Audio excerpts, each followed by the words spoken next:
ኃጥእ ሰው ሁሉ በሃይማኖት አምኖ አቤቱ የአባታችን የአቡነ ሀብተ ማርያም ፈጣሪ ኃጢአቴን ይቅር በለኝ ብሎ ያንተን ስም ጠርቶ ቢለምነኝ ኃጢአት ማስተሰርይለታለሁ።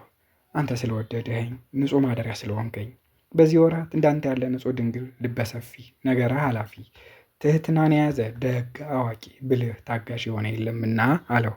ዓርብ የሚነበብ የአባታችን የአቡነ ሀብተ ማርያም ገድል።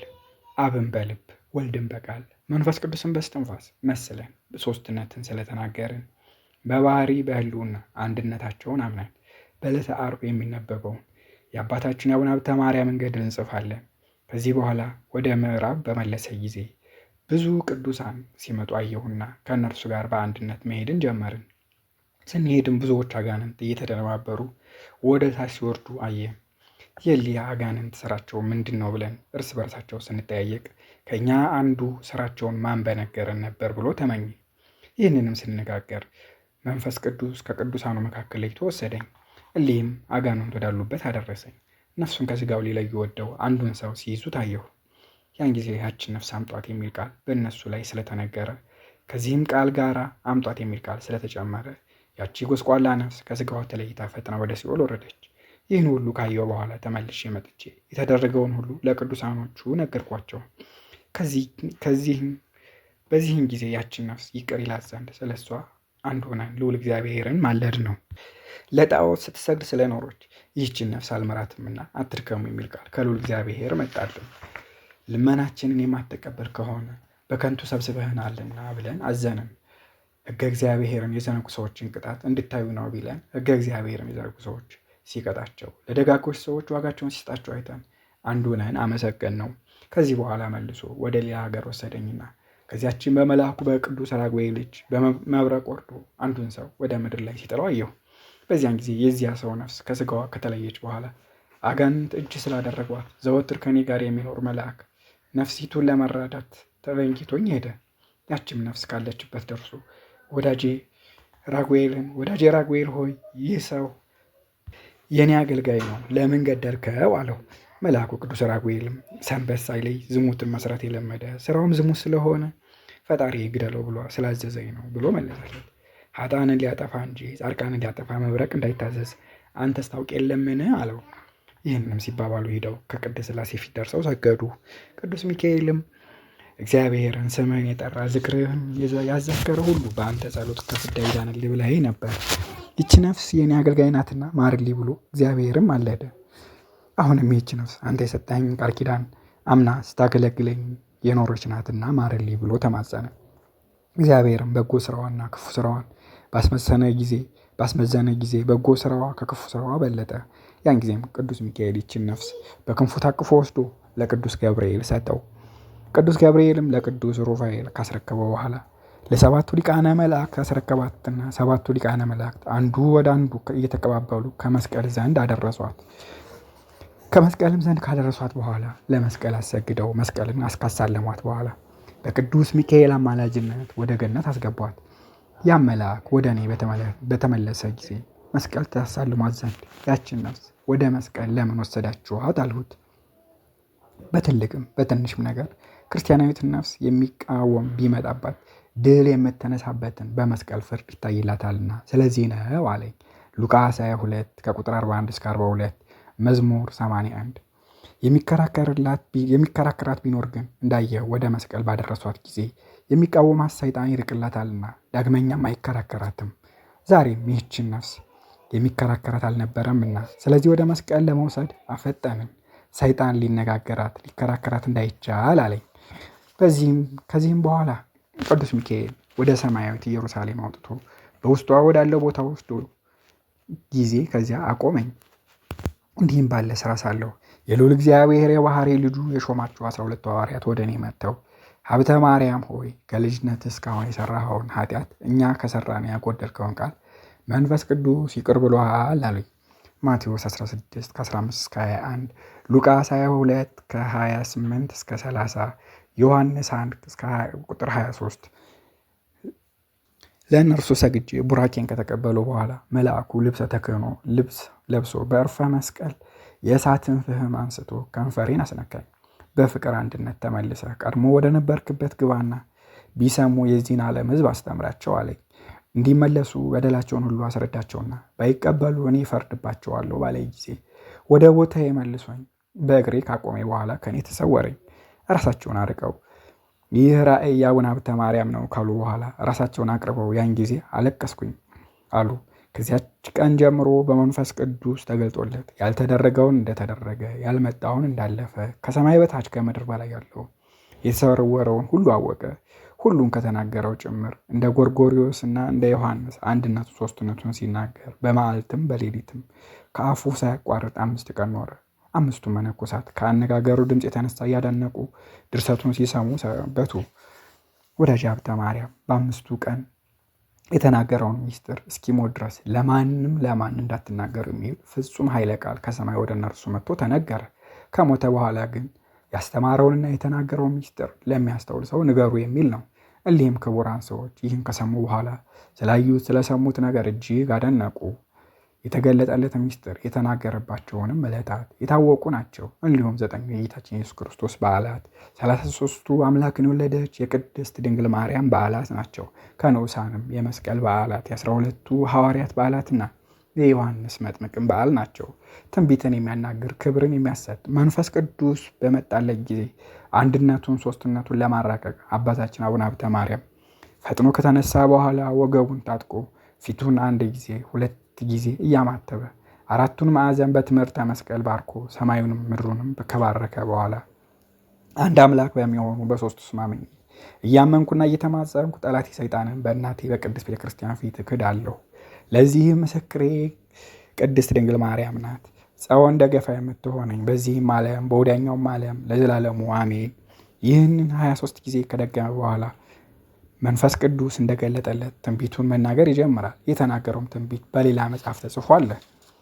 ቅዱሳንንም ሁሉ አቡነ ሀብተ ማርያም የሚናገረውን ሚስጥር ለመስማት ቦታ እስኪጠባቸው ድረስ ከምስራቅ፣ ከምዕራብ፣ ከሰሜን፣ ከደቡብ አቡነ ሀብተ ማርያም ካሉበት ይሰበሰቡ ነበር። በሰሞም ጊዜ ስራው ከሰው ተፈጥሮ ልዩ ነውና ይህን ሰው በምን መስለዋለን? አምላክ ነውን? ወይስ ሌላ መልአክ ነው? ወይስ ሰው እያሉ ያደንቁ ነበር። አባታችን አቡነ ሀብተ ማርያም ግን ያን ጊዜ በልቦናቸው ያሰቡትን አውቆ እናንተ የዚህ ሀገር ሰዎች እኔ እናንተ በልቦናቸው እንደምታስቡት አይደለሁም፣ እኔ የአምላክ ተገዥ ነኝ እንጂ አምላክ አይደለሁምና እንዲህ እንዳትሉ አላቸው። እኔ ፈጣሪ እንዳዘዘኝ እናገራለሁና። እነሱም ይህን ሰምተው የእግዚአብሔርን ስራ እያደነቁ ወደየቤታቸው ሄዱ። አባታችን አቡነ ሀብተ ማርያምም ከሀገር ወደ ሀገር እስኪያባረራቸው ድረስ አጋንንትን እንደ ባሪያ እየገዛ ብዙ ዘመን ኖረ። አቤቱ የእግዚአብሔር ተገዥ ሀብተ ማርያም ሆይ ከአንተ ጋር ምንጸባለንና እንዲህ ያደረግከን እያሉ ጮሁ ነበር። መላእክት ግን በተንኮል የመጡትን ሴቶችና ወንዶችን እያጠፉ በቦታው ተከታትመው አቡነ ሀብተ ማርያምን በየዘመኑ የሚደረገውን ስርዓት ያስተምሩት ነበር።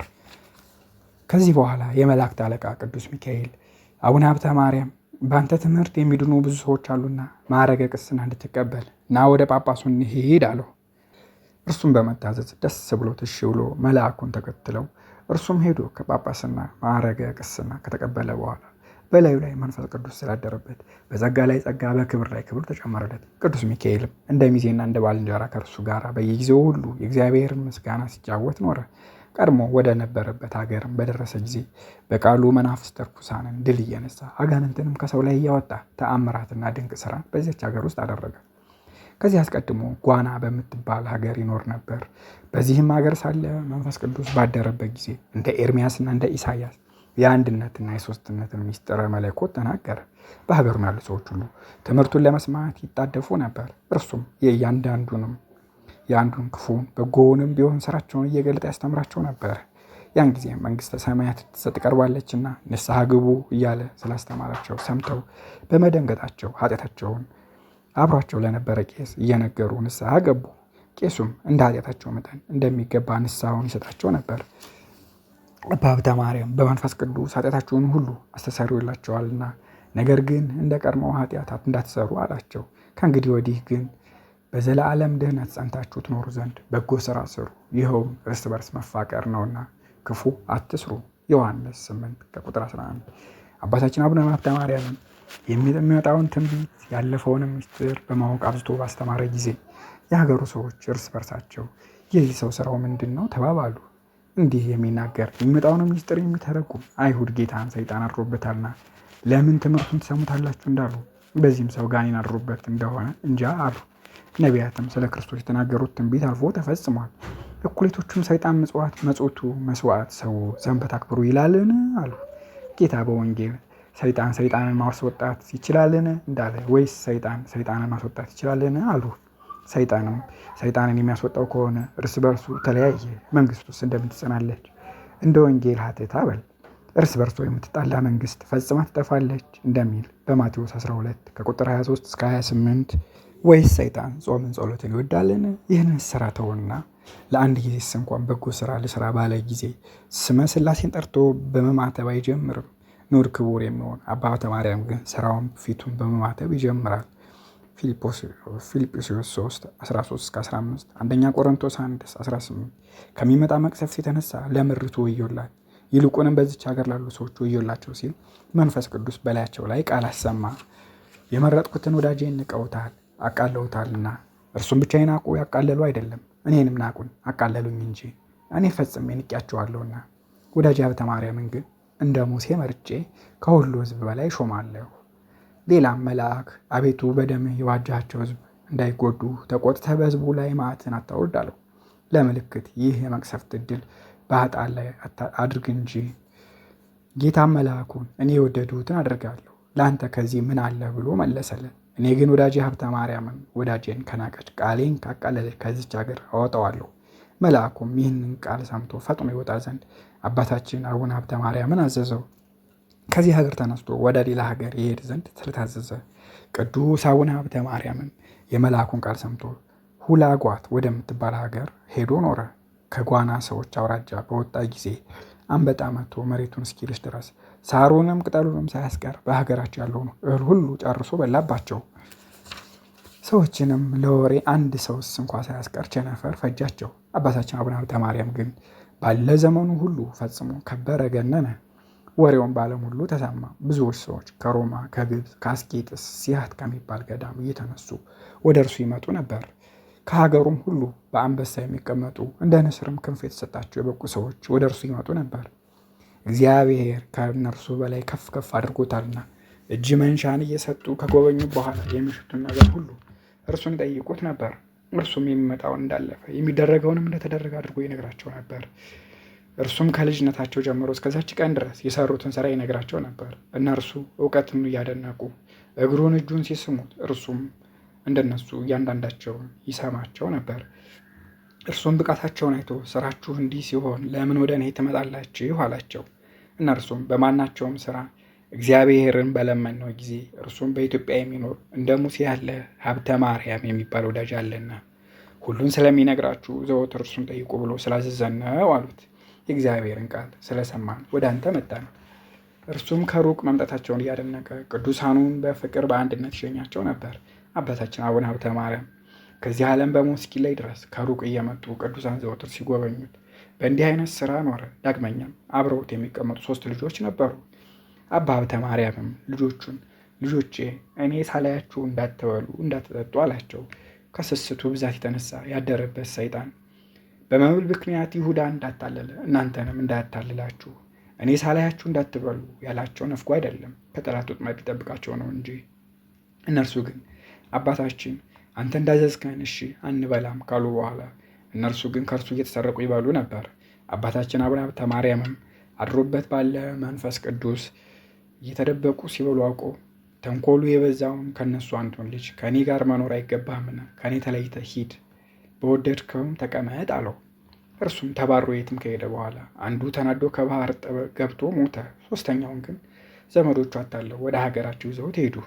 ከእነርሱም ጋር አኖሩት። አባታችን አቡነ ሀብተ ማርያም ብቻውን ስለቀረ ስለዚህ ነገር እጅግ አዘነ። እንዲህም ባለ ስራ ሳለ ልጁን የቀሙትን ሰዎች ቸነፈር የሚባል ደዌ ያዛቸው። የሀገሩ ሰዎች ግን እንደ ሀገራቸው ልማድ ከከተማው ርቀው ወደ በረሃ ቀሳ አወጧቸው። አቡነ ሀብተ ማርያም ደዌያቸውን ሰምቶ ከቤታቸው አውጥተው ወደ በረሃ ቀሳ እንዳወጧቸው አውቀው አዘነ። ብታመም አልጠይቃችሁኝም የሚል የወንጌልን ቃልን አስቦ ሊጠይቃቸው ወደ እነርሱ ሄደ። ምሳሌ 24 ከ17-18 ደርሶ የሰሩትን ኃጢአት ባናዘዛቸው ጊዜ እነርሱም የሰሩትን ኃጢአት አምነው ቢናዘዙለት ለበሽተኛ እንደሚገባ አድርጎ ንስሐቸውን ሰጣቸው። እርሱም ስለ እነሱ እየለመነ ወደ እግዚአብሔር ካመለከተ በኋላ ተመልሶ ወደ ማደሪያው ሄዶ ተቀመጠ። ጠይቆ ሲመለስ አጋንንቶች ተከተሉትና አባታችን አቡነ ሀብተ ማርያምም በግልጥ አይቶ የቸነፈር ሰራተኞች እንደሆኑ ባወቀ ጊዜ ወደ እርሱ ቀርበው እንዳይዳስሱት በእግዚአብሔር ስም ካማላቸው በኋላ አሰናብቶ ወደ ቦታቸው ሰደዳቸው። አነሳስቶ አስጀምሮ ላስፈጸመን ለእግዚአብሔር ለዘላለሙ ክብር ምስጋና ይግባው። ልመናው ክብሩ በሁላችን በሕዝበ ክርስቲያን ላይ ለዘላለሙ ሰፍኖ ይኑር አሜን። ተአምር ልመናው ክብሩ በእውነት ይደርብንና ሶስተኛ አባታችን አቡነ ሀብተ ማርያም ያደረገው ተአምር ይህ ነው። ከዕለታት በአንድ ዕለት ጽኑ ደዌ የታመመች አንዲት ሴት ወደ አቡነ ሀብተ ማርያም ገዳም መታ። መነኮሳቱን ስለ አባታችን ስለ አቡነ ሀብተ ማርያም ብላችሁ የአቡነ ሀብተ ማርያም የምድሩን አፈርና የሎሚውን ፍሬ ስጡኝ ብላ ስለለመነቻቸው መነኮሳት የዚያችን ሴት ጩኸት በሰሙ ጊዜ ከአባታችን ከአቡነ ሀብተ ማርያም መሬትና የሎሚውን ፍሬ ስለሰጧት ተቀብላ የምድሩን አፈር በውሃ በጥብጣ የሎሚውን ፍሬ ውሃ ጨምራ አቤቱ አባቴ ሀብተ ማርያም ከዚህ ከጽኑ ደዌ አድነኝ ብላ መላ ሰውነቷን ተቀብታ ግማሹን በጠጣች ጊዜ ያን ጊዜም ከጽኑ ደዌ ስለዳነች ፈጽሞ ደስ አላት። የአባታችን የአቡነ ሀብተ ማርያም ልመናው ክብሩ ለዘላለም በእውነት አድሮብን ይኑር አሜን። በዚችም ዕለት የአባታችን የአቡነ ኢየሱስ ሞዐ የበዓለ ዕረፍቱ መታሰቢያ ነው። የአባታችን የአቡነ ኢየሱስ ሞዐ ልመና ረድኤቱ በረከቱ ከሁላችን ከሕዝበ ክርስቲያን ጋር ጸንቶ ይኑር ለዘላለሙ አሜን። ከዕለታት በአንድ ቀን አባ ኢየሱስ ሞዐ ወደ ሩቅ አገር ሄደ። አባ ዮሐኒ እንዳዘዘው ይነግር ዘንድ መንገዱን ሲሄድ ብዙ ሽፍቶች አገኙት። ልብሱንም ስንቁንም ወሰዱበት። ታላቅ ድብደባንም ደበደቡት። ሁለተኛም ጦር አንስተው ይወጉትና ይገድሉ ዘንድ ወደዱ። እሱ የእግዚአብሔር ሰው ቅዱስ አባታችን አቡነ ኢየሱስ ሞዐ ግን ከሚወጉት ሰዎች ፊት ራሱን ደፍቶ ስለ ፈጣሪ ክርስቶስ ግደሉኝ፣ እርሱ ስለ እኔ ተሰቅሎ ሞቷልና አላቸው። እነዚያ ሽፍቶችም አንገቱን ዝቅ ሲያደርግ ባዩት ጊዜ ወዲያውኑ ተዉትና ትዕግስቱን ፈጽመው አድንቀው ከእርሱ የወሰዱትን ስንቁና ልብሱን መለሱለት። ከቀሙት ገንዘብም ምንም አላስቀሩበትም። ከዚያም ተመልሶ በሌላ መንገድ ሄደ። ወደ ሩቅ አገርም ደረሰ። ብዙ ወራትም እየነገደ ኖረ። በእግዚአብሔርም ፈቃድ ከመምህሩ ከአባ ዮሐኒ ዘንድ ደረሰ። በሌላ ጊዜም እንደ ልማዱ ወጥቶ ወደ ንግድ ሄደ። በመንገድ ሲሄድም ሳለ ፀሐይ ተዘቀዘቀ። ሊገባም ወደ መግቢያው ደረሰ። አካባቢውም ጭልምልም አለ። በአባታችን አቡነ ኢየሱስ ሞዐ ፀሐይ በገባችበት ጊዜ እጅግ ባለጸጋና ጨካኝ ወደሚሆን ወደ አንድ ሰው ሄደ። ያም በዚያ ሀገር ያለው ባለጸጋ ሰው በወንጌል ላይ እንዳለው ባለጸጋ ሰው ነው። ከዚህ በኋላ አባታችን አቡነ ኢየሱስ ሞዐ ከቤቱ ባለቤት ደጅ ቆሞ ባለጸጋውን ስለ እግዚአብሔር ብለህ በቤት አሳድረኝ አለው። ሰውየው ግን አልተቀበለውም። ስለ ሰላምም አልተናገረውም። ወደ ቤቱም አስገብቶ አላሳደረውም። የእግዚአብሔር ሰው አባታችን አቡነ ኢየሱስ ሞዐ ግን ከቤቱ ውጭ በብርድ በረሃብና በጥም አደረ። በነጋም ጊዜ አባታችን አቡነ ኢየሱስ ሞዐ ያንን ባለጸጋ ሰው ድሃና የተናቁ ሰው የመሆን እኔን ለምን በውጭ አሳደርከኝ አለው። በልቦናው ቸርነት የሌለበት ያጨከኝ ባለጸጋም እግዚአብሔር ይሰማ እንደሆነ እስኪርገመኝ አለው። የእግዚአብሔር ሰው አባታችን አቡነ ኢየሱስ ሞዐ መርገምን ወዳሃታልና ትምጣብህ፣ በረከትን እምቢ ብልሃታልና ከአንተ ትራቅ። መርገምን እንደ ልብስ ልበሳት፣ እንደ ውሃም በአንጀትህ እንደ ቅቤም በአጥንቶችህ ገብታ ትስማማ።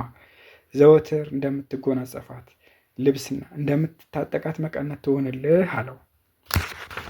ይህንንም ብሎ የእግሩን ትቢያ አራገፈ እንዲህ ሲል ከቤት ደጃፍ የተከተለኝ ትቢያ ይራገፍልሃል። ጌታችን ለደቀ መዛሙርቱ የዚያች ሀገር ሰዎች ካልተቀበሏችሁ፣ ነገራችሁንም ካልሰሟችሁ የእግራችሁን ትቢያ አራግፉ እንዳላቸው።